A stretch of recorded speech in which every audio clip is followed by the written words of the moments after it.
साथियों, study with Shailendra में आपका स्वागत है। आज हम लोग अपने जीवन कौशल प्रबंधन टॉपिक के अंतर्गत दंड एवं पुरस्कार पर चर्चा करेंगे, जो कि अभिप्रेरणा की एक विधि भी है, यानी मेथड्स ऑफ मोटिवेशन, अभिप्रेरणा की विधि। तो टॉपिक के चूँकि दो हिस्से हैं, दंड एवं पुरस्कार। तो सबसे पहले दंड पर हम लोग चर्चा करेंगे।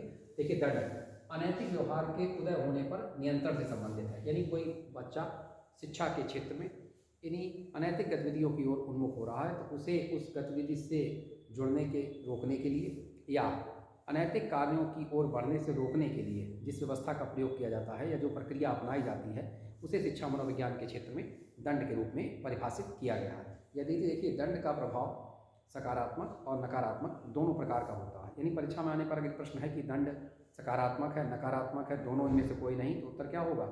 ए और बी, यानी दोनों का ऑप्शन ही ठीक होगा। यद्यपि फिर भी दंड को एक नकारात्मक प्रेरणा के रूप में माना जाता है। यानी दंड क्या? एक नकारात्मक प्रेरणा। मनोवैज्ञानिक बेंथम ने भी दंड को एक बुराई के रूप में स्वीकार किया है। यानी उनका कथन है कि सभी प्रकार के दंड स्वयं में एक बुराई है। मनोवैज्ञानिक बेंथम के अनुसार सभी प्रकार के दंड स्वयं में एक कौन है? बुराई है।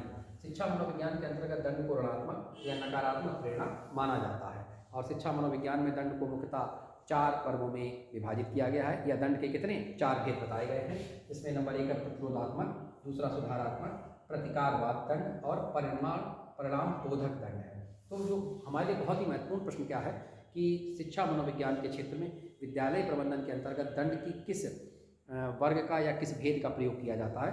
तो मूलतः इसके अंतर्गत परिणाम बोधक दंड का प्रयोग किया जाता है। विद्यालय में इसी आधार पर बच्चे को आर्थिक या सामाजिक दंड दिए जाते हैं, जिससे वो अपनी अनैतिक गतिविधियों से अलग होकर, यानी अनैतिक गतिविधियों से अलग होकर विद्यालय अनुशासन और व्यवस्था के अंतर्गत स्वयं को क्या कर सके?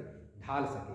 और विद्यालय में दंड का प्रावधान केवल शिक्षण अधिगम प्रक्रिया के दौरान कक्षा कक्ष में नहीं है, और अनुशासन को बनाए रखने के लिए दंड को प्रथम श्रेणी के रूप में विद्यालय में स्थापित किया जाता है।